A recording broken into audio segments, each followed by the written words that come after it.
Yeah, I think tutoring's really important because it's people's passions, isn't it? A lot of us, we go into education because we want to help and make a difference. But actually, the other side of that coin is loving your subject.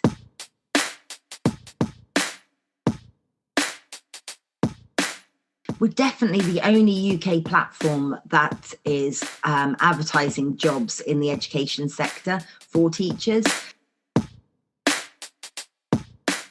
I think that's the importance of Did Teach, that we know teachers, we are teachers, and we only post jobs, like I said, with companies that are really making a difference within the UK. Tutoring is just a really powerful way to sort of have a bit of freedom, I think, within your teaching. Tutoring's really powerful. It makes a difference to children. They get better grades because they've got tutors. I really do believe that more teachers would go into the profession, more university students would go into the profession if they knew that they were supported afterwards and companies really did value their skills.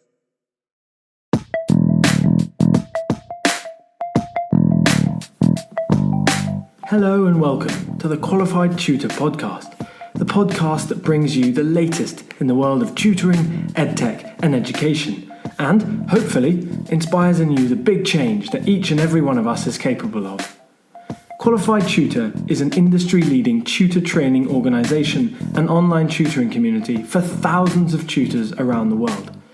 This podcast is the voice of this community, where we aim to hear from tutors, teachers, entrepreneurs, coaches, business experts, students, tutorpreneurs, and more from the world of tutoring about what inspires them every day, how they can help tutors like you, and what they've learnt about tutoring along the way. The question is, what will you learn today? So, hello and welcome to the next episode of the Qualified Tutor Podcast. I believe we're at around, I think it's episode 98 that we're on. So we're getting very, very close to the big number, to the big centenary. So a huge welcome here to Katie Stickley, who I am delighted to be bringing to this podcast. Katie, as many of you may have got to know Katie over the last couple of years or so, Katie is the founder of Did Teach and also the co-founder of a platform called T.I.M.E, which I'll be briefly talking about in just a second. And really, Katie, having previously worked for many years in the education sector, set up Did Teach, which is a pretty multifaceted site that helps teachers and educators of all kinds diversify their income and improve their professional development, or really discover new career pathways. And I'm right in saying, Katie, as of 2022, the platform has grown to somewhere over 8,000 members. Is that right? 10,000 now. I knew that number was going to be outdated. 10,000 members. Wow, that's amazing. So that's Did Teach. That's the main focus of today's conversation. And alongside Baasit Siddiqui, as I just mentioned, Katie has also set up T.I.M.E. So the two areas of what Katie does professionally. And T.I.M.E. provides online courses and workshops for teachers, for parents, for students, kind of really empowering each one of those classes to grow their education skills, to grow their practice. So today we'll be talking mainly about Did Teach, which helps teachers find new career pathways. And finally, Did Teach, as you may have seen if you attended the festival last week, Did Teach were also a general partner of the festival. So really we're delighted to have Katie and her team as part of the festival. Really, I feel a little sense of kind of nostalgia that the festival has ended, and there's no more of festival events to be taking place. But that's enough from me. Katie, welcome to the podcast. Thank you so much for joining us. Thank you, Ludo. Thanks for that lovely introduction as well. That's great. Just encapsulating me in a bubble. I like it. How much of the festival were you able to kind of catch? Were there some events that you were able to drop into? And Yeah, absolutely. I managed a whole day on Tuesday, and then I dropped in and out of things throughout the week. I managed to talk to a few of the panelists as well, which was really nice to get their opinion. And honestly, they were buzzing about the festival, and that says a lot, I think, about what you've created there. So yeah, well done to you guys. Yeah, you should have caught me on Friday afternoon. I was flying through the roof as well, Katie. It was just such a kind of atmosphere of engagement, and atmosphere of kind of we've created something here, not just amongst ourselves, but hopefully the festival feels like every participant is able to feel that they've been part of something and have used the festival to improve some part of their own tutoring as well, their own education. So those are the aims, those are the objectives. Let's hope some participants felt that way. But no, great to see that you were able to kind of attend some of the Tuesday. That was a really, really great day. Just for those listening, you can catch all of those recordings either through signing up to the festival. Now you can get all of those recordings on demand, or the Love Tutoring Library will be a space in which all Love Tutoring Festival events from the first festival, from this festival, will be uploaded and accessible for free. So that's just a little plug about where you can find the recordings from this festival. But Katie, our first question today is one that your listeners will have heard many, many times. What, Katie, is your why as an educator? Yeah, well, actually, I think my why as an educator is about just helping people. Like, the more I do it, the more I run the different businesses, even in teaching, and the lunch times that I gave up and the after schools that I gave up, it was all just about helping people and supporting people when they need it. And I think that's a real driving force for me. And I never really saw that in the business when I first set it up, that was part of it. But actually, the need to help teachers is definitely there. And it's completely free to join our platform. So we don't charge them. I offer free advice. Sometimes I'll talk to teachers for sort of 45 minutes or so, getting to know them and understanding their career journey. But I think that's a driving force for me in education to start with. That's why I went into teaching, just this idea about wanting to help. Yeah. So how does Did Teach support that vision? Yeah, well, I think when we started the business, I say we because my husband's also a teacher as well, so we sort of started it together, and then I launched it when I was on maternity leave. And I think to start with, we had the wrong angle, like the right angle in wanting to help teachers, but the wrong angle in how we were trying to help teachers, which was a bit more of a recruitment agency style.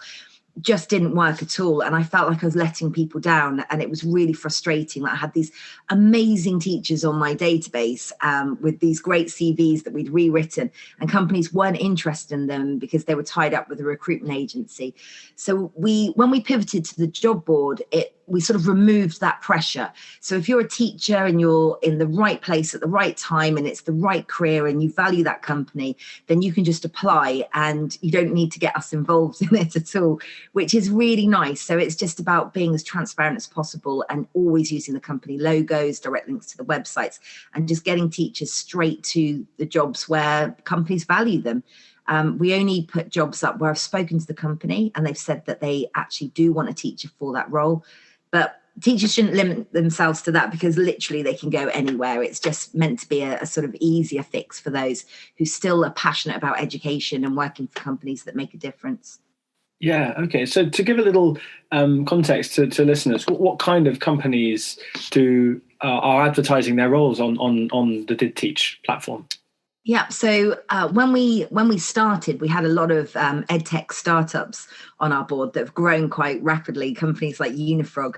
And we've also had education assessment platforms, so GL Assessment, GL Education advertised with us, Education Endowment Foundation, and a few of the bigger charities. So it's any company that really works within the education field.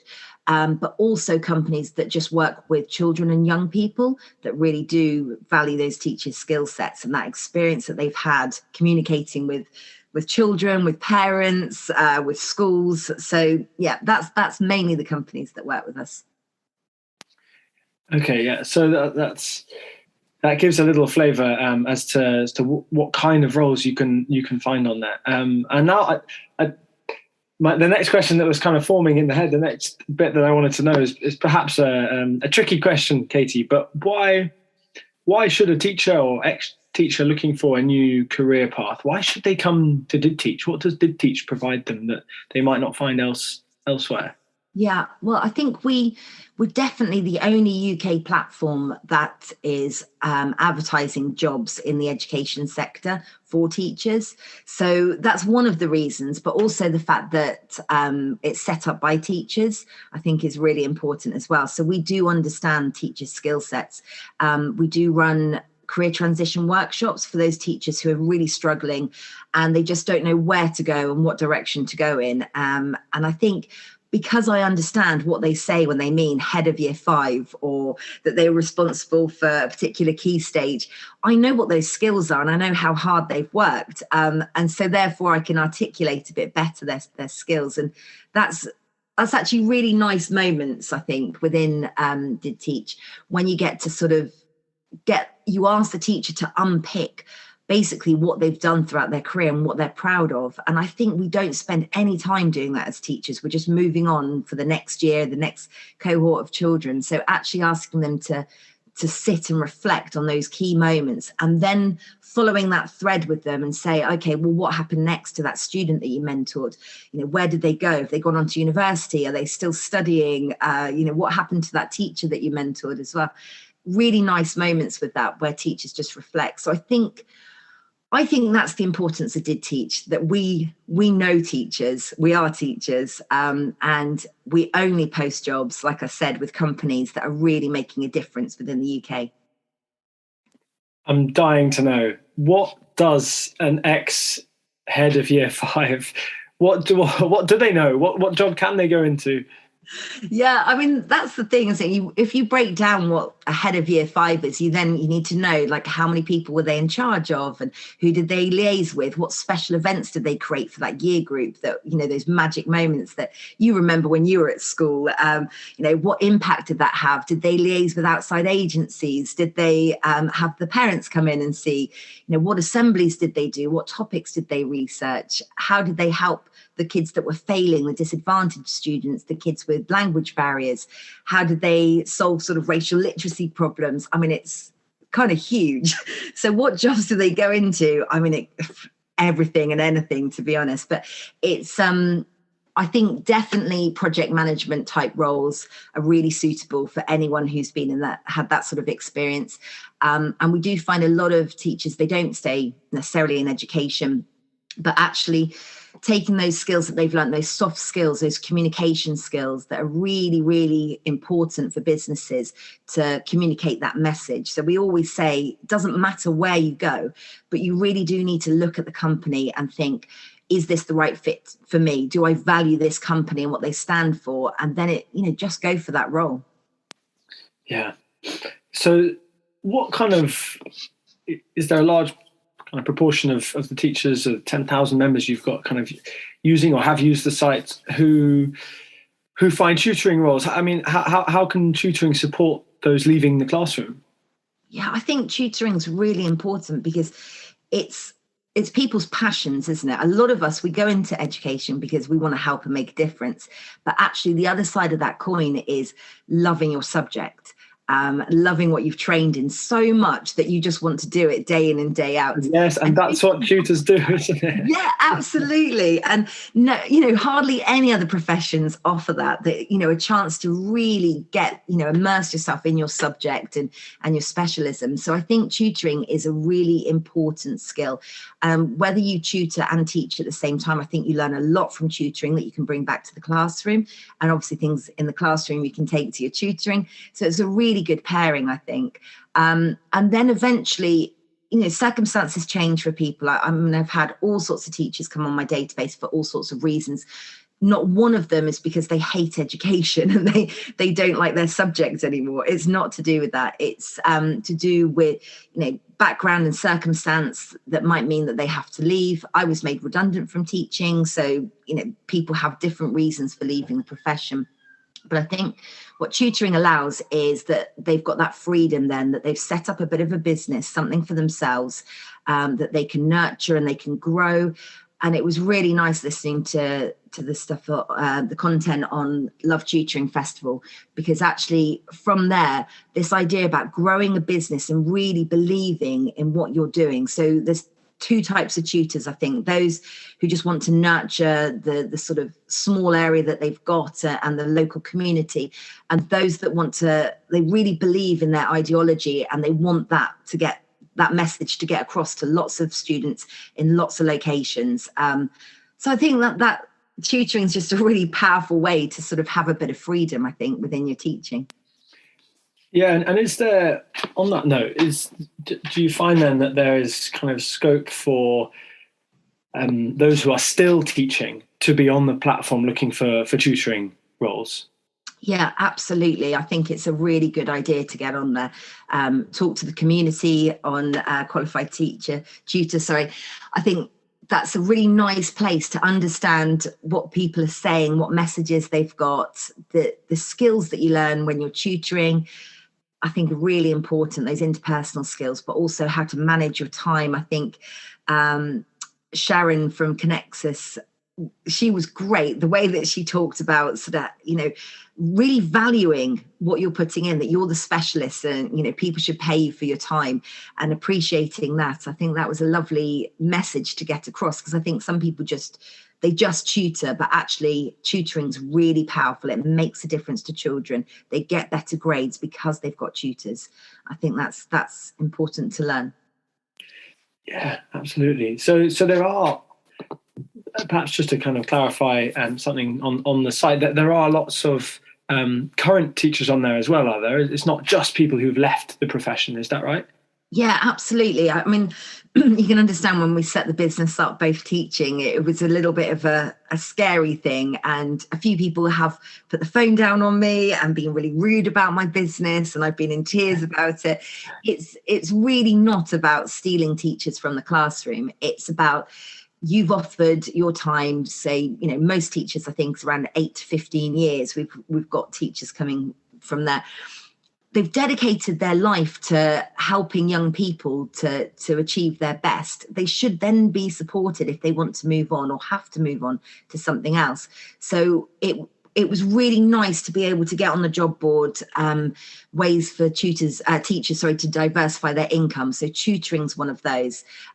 Also voluntary work as well. We put those posts up for free. So, again, people can just increase and upskill and learn a bit more about the world around them and take that back into the classroom as well.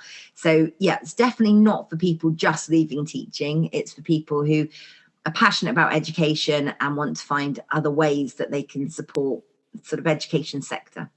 Yeah. So do you find that happens a lot? I mean, you clearly, Katie, talk to lots of teachers, lots of those people on the platform. Do you find that they're then able to take what they've learned from other industries back into the classroom? Is there a kind of two-way knowledge sharing kind of system here? Yeah, I think there definitely is. I think for me, I guess the sort of personal experience, I've been working with people and rewriting their CVs, and I work with a master career coach, and I've learned his expertise as well. When I was helping year 11 write their CVs for job applications, the content we were given in school was absolutely dire. It was just dreadful. And the cover letter, dear sir, madam, I'm applying for the role of blah, blah, blah. And just being able to tip that completely on its head and really talk to the students about, why they're applying for this job and what they love about the company, and eking out their achievements, because actually everything they've done needs to be impact based. So what was the achievement, what was the impact of something that you've done and you've created? So for me, that was great, bringing that back in. And I know other teachers who, especially IT skills, because we don't get to experiment much with those, so building websites and taking it back in. There's general studies got a bit of a revamp recently, and it's extended project qualification. And within that, students can create their own businesses. And so that's a really nice. I've talked to a couple of teachers who have set up their own businesses, and then they were a bit being able to advise their groups on, exactly what it's like to set up a website and what do they need to go about and who do they look for help for. And so, yeah, I think it works two ways for sure, if you're not too tired. Yeah, which shouldn't be underestimated. I imagine it probably takes those leaving the classroom a little bit more time probably to kind of digest and unpack that exit than perhaps other professions. I think so. But that's a really important thread you've pulled on there. And I think things like financial education for kids is something that that's massively grown over the last couple of years as a kind of both as something that just exists, opening that up to people who never have previously thought of that, but also extending that out to training educators in how to do that, because lots of adults are financially aware, and obviously some are forced to be, and some just are. But obviously we don't really tell our kids in any country, in the national curriculum about financial education. And in fact, next week's podcast with a guy called Michalowicz, who's been on the podcast a couple of times before, we're going to be talking a little bit about what financial education for kids means. But what you're doing is you've started that process already, because you were saying just then that teachers on the platform in the Teach community, they are leaving the classroom and going into business roles, and then they're able to take that back and kind of come back into the classroom either as a kind of external speaker or as a kind of online teacher. Is that what's happening there? Is that the knowledge transfer? Yeah, absolutely. Yeah. And I think as well, what's great about teaching is you've got that certificate. Once you've got that, you can go back into it as well. So we've had people that have left for a couple of years. They've worked for an ed tech company for a bit, and then they've gone back into teaching because they wanted to return to their original passion.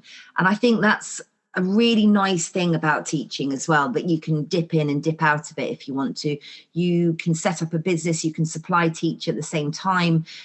It's an amazing profession, actually, that really does support people in lots of ways. I know a lot of teachers will moan about some of the ways that they're not supported, but actually, it is there for you throughout your whole life once you've got that qualification. Yeah, that's really important. I think stressing that lifelong kind of learning.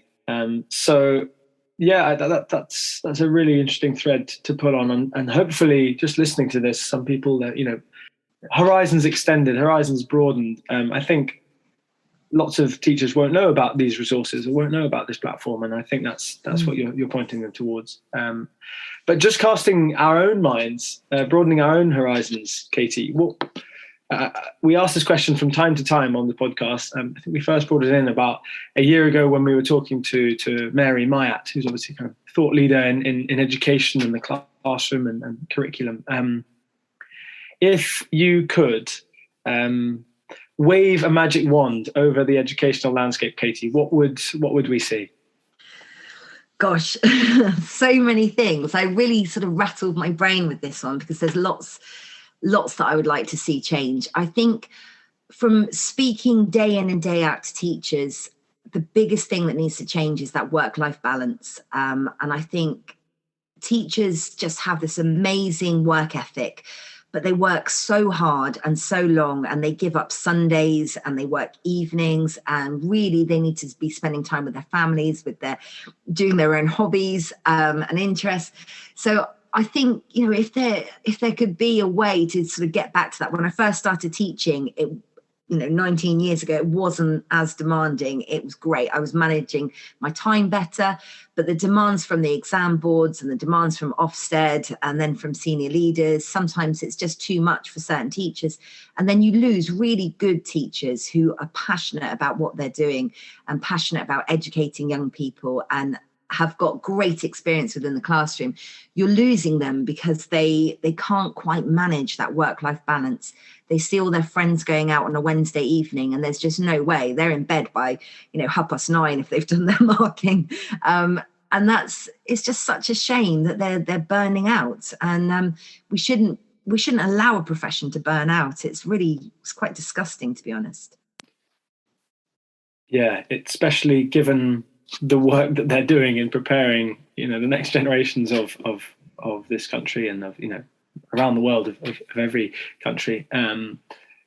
I totally agree, Katie. It's really, it's something that I think about very, very often. It's something you think about probably much more often. It's something that lots and lots of people were mentioning at the festival. And we can't let that slip. We can't let these conversations just be conversations and not become more than that. And if you're listening to this and this is resonating with you, this idea that either you are a teacher who's being overworked or feels stressed, or you've just left the profession, or you're just a tutor who understands what teachers are going through and wants to be able to be part of that unburdening and that sharing out division of student support, then do head to didteach.com. There really is a lot to discover there. You can find Katie's contact details there. If you're already convinced and you'd like to dive in even further, then didteach.com/job-board, job-board, then you can dive straight into the job board as well there, and at least have a little look around, see if that's the kind of platform where you're going to find your next role.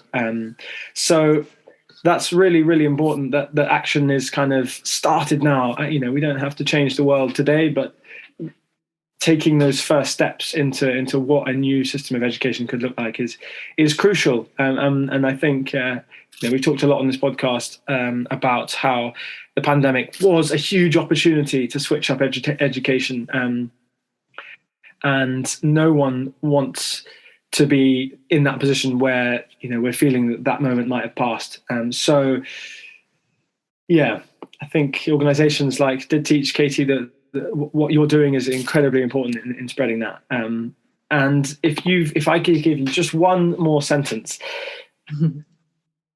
what's next for Did Teach, Katie? Yeah, well, I think what next is something that I've been trying to do before, but I really do need to put a bit more time and energy into it.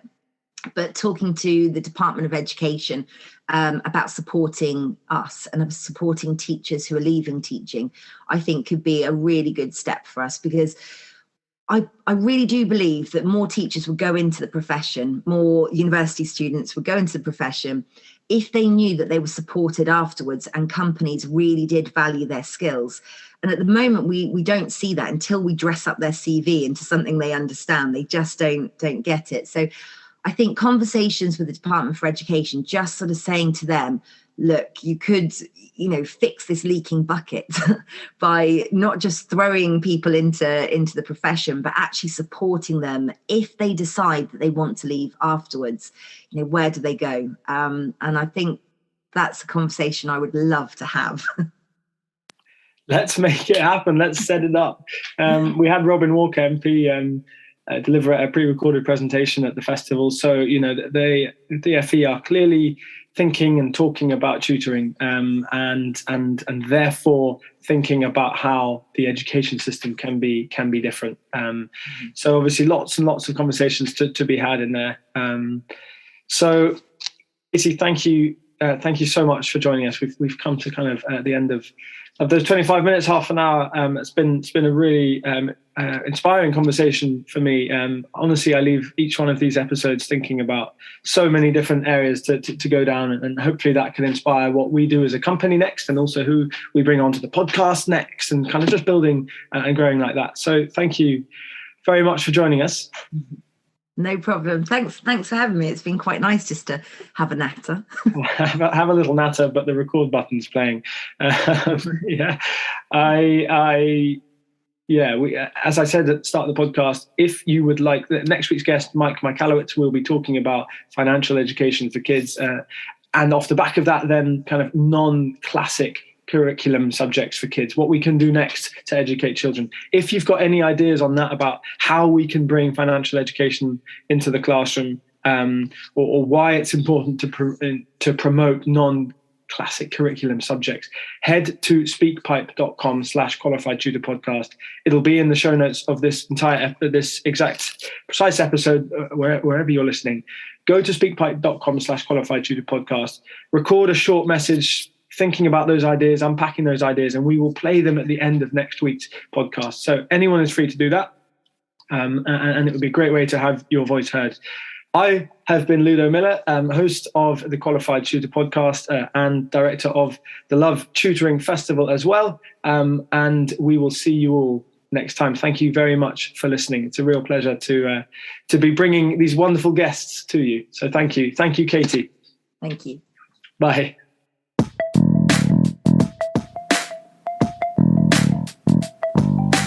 Thank you for listening to this episode of the Qualified Tutor Podcast.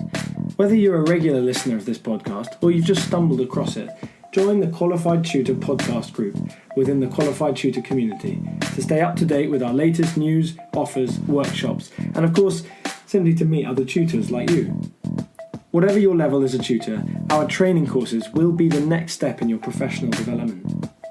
Visit qualifiedtutor.org/training to find out more about our CPD accredited and Ofqual recognised courses, the first of their kind in the tutoring industry.